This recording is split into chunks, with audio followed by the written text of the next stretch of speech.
Welcome everyone to Gamer Meld. I know I recently did a talking head video, but I've got some flat out shocking stories that I want to go over today, and I think this is the best way to do it. I mean, we're talking Nvidia's doing some really messed up stuff, EVGA could be completely going away, done with business, AMD has a huge plan with their next gen GPUs, and more. Okay, it's news time, and first up for today, Newegg's Fantastic Sales event is currently going on right now. Also, Amazon's Prime Day is tomorrow, so I thought I'd go over some of these deals that are really good. And of course, links to all of these will be down in the description below. They're affiliate links, so they don't cost you anything more, but they help the channel out. Starting things off, if you aren't already a Prime member, you can actually get it half off with a 30-day free trial. And I'll definitely have that one down in the description below. So of course, this is for Prime members only, but if you're interested in picking up some of these really good deals, you can just sign up here and cancel anytime you'd like. Either way, one of the most shocking deals that I just can't even get over myself, I actually picked this one up, no joke, just a few hours ago, is the Samsung 980 Pro. Now, there's a deal on the 2TB and 1TB, I believe even the 500GB, but we're talking a PCI Express 4.0 NVMe drive, very good M.2 drive, the Samsung 980 Pro, 1TB is just $60.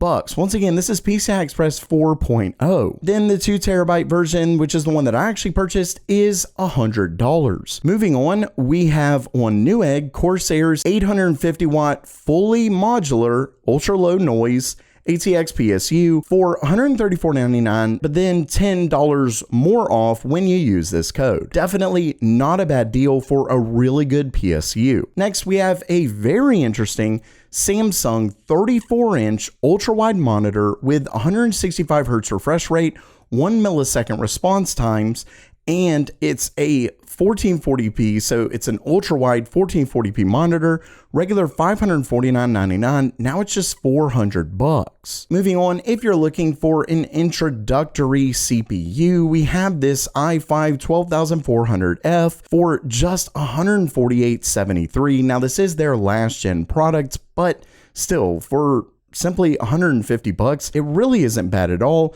And in fact, it actually has 6 performance cores and 0 efficiency cores, so you don't have to deal with the fact that there's 2 different types of cores or anything like that. This is just flat out 6 performance cores, so it's 6 cores and 12 threads. Now, if you're looking for something quite a bit more powerful, as I went over in my last video, the Ryzen 9 7950X3D is still currently on sale for $105 off the already sale of $662, so we're looking at under $560, which actually puts this well below the regular 7950X. And given this is the X3D part, that means it's going to be great at gaming, but it's also really good at professional workloads.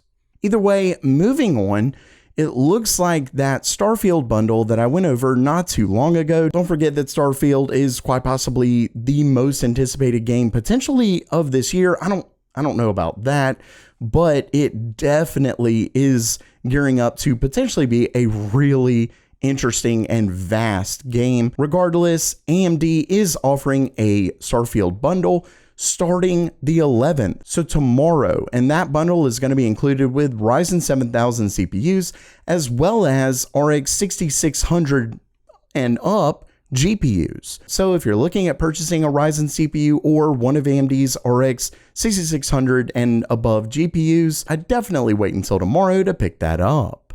And next up for today, this is when things get really interesting. If you remember, not too long ago, EVGA actually decided to up and end their GPU business. It was definitely a surprise given EVGA makes some of the best graphics cards out there, period. So to see them just stop with their business, it really was a sad one, but it looks like they may not be done. In fact, there are some rumors going around. Now, I will say that EVGA did, in fact, respond to these, but we'll go over this first.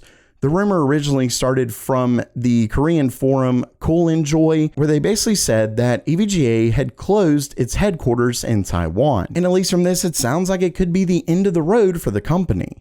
According to the rumor, EVGA's personnel from the Taiwan office, including the overclocker Kingpin actually resigned. And as you can see, it also mentions closure was imminent. Now, I will say that they did reach out to Kingpin, but unfortunately, he basically said he couldn't comment at this time, which I personally think is really telling. Now, with that said, over on Tech Power Up, EVGA actually stated, quote, "We saw those messages and they are rumors. Our Taiwan office is still operating and Kingpin is still with EVGA. EVGA is still doing business and supporting its customers. Thanks for reaching out." Not only that, but apparently Tech Power Up also heard back from workers in EVGA Spain, and they just said, hey, it's just another day at the office. But here's the thing, as you can see right here on Tom's Hardware, it says, where is it? There are a ton of signs that EVGA could gradually be winding down its business and maybe closing shop very soon. For one, EVGA recently lost a key member of its staff with Jacob Freeman's departure to Nvidia.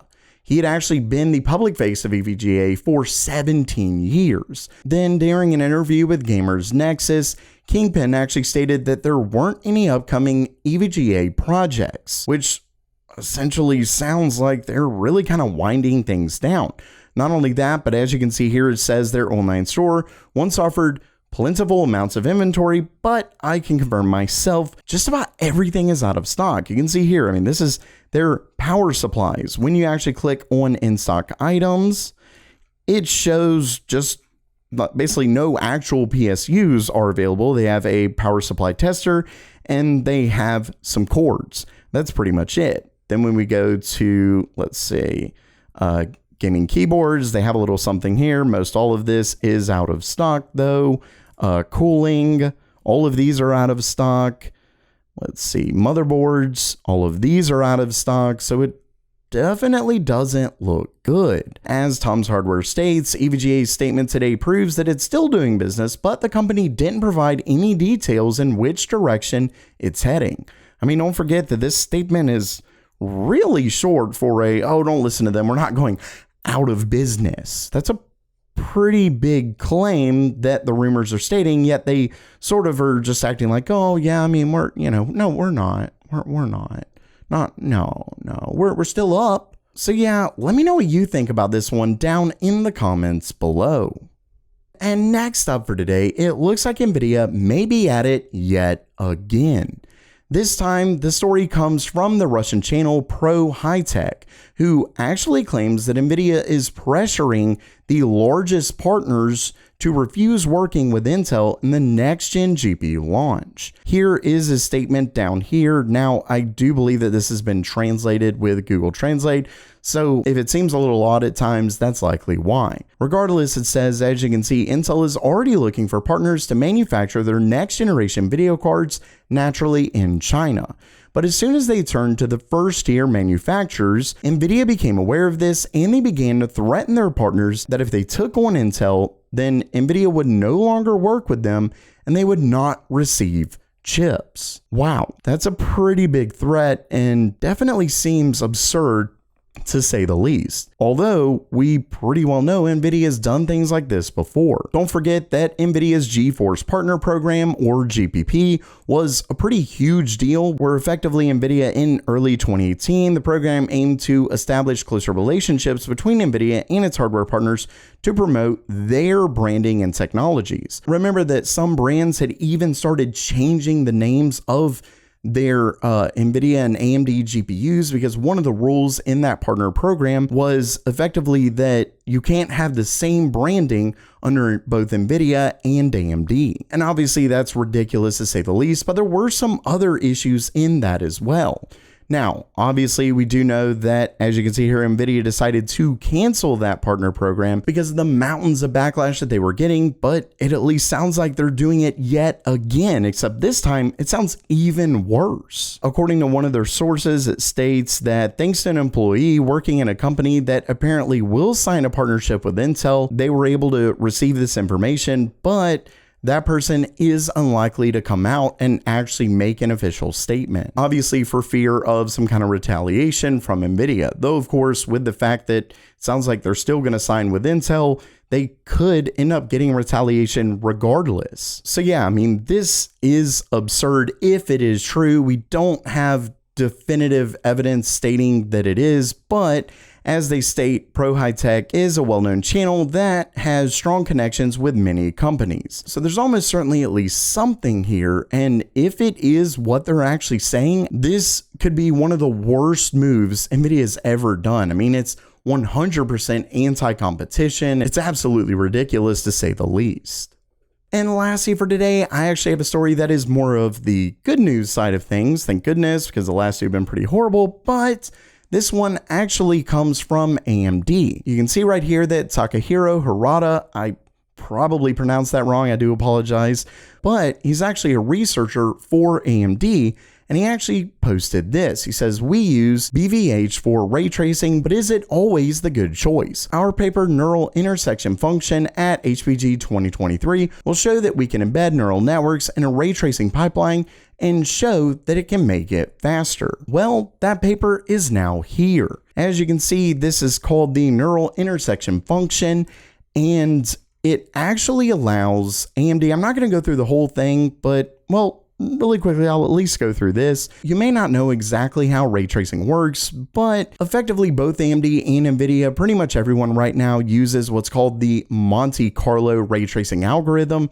Pretty much all of them use it, and in that algorithm, it usually adopts what's called a bounding volume hierarchy, or BVH, to accelerate the process of finding intersections to evaluate visibility. The thing is that the characteristics of it are irregular, with divergence in memory access and branch execution, so it cannot achieve maximum efficiency on GPUs. Instead, they're actually proposing to use neural networks to make this process much more efficient. And what they ended up proving is that using their new process, you can get up to a 1.5, a little over 1.5, I forget the exact number, but over a 1.5 times increase in performance with ray tracing. And if you saw my video not too long ago, I think it was just 2 videos back, there was a filing by AMD where they were working on some stuff in their GPUs that would advance ray tracing. So we have that, which would almost certainly be a pretty decent boost in ray tracing. Then they have this, which would end up getting a 50% performance increase, even over the increase that they were able to get from that other report. Basically, AMD is working really hard to make their ray tracing, hopefully, fingers crossed here, hopefully for next gen, significantly faster. Ultimately, AMD's RX, whatever it's going to be, probably 8950 XTX, is set to be a ray tracing champ if they end up implementing all of these into their next gen GPUs. So while that does it for today, I know I rambled quite a bit there, but I do hope you liked the video, and let me know what you think about that report of Nvidia effectively trying to hamper Intel's GPUs. Let me know that down in the comments below, and don't forget to check out those deals down in the description below. And as always, have a great day.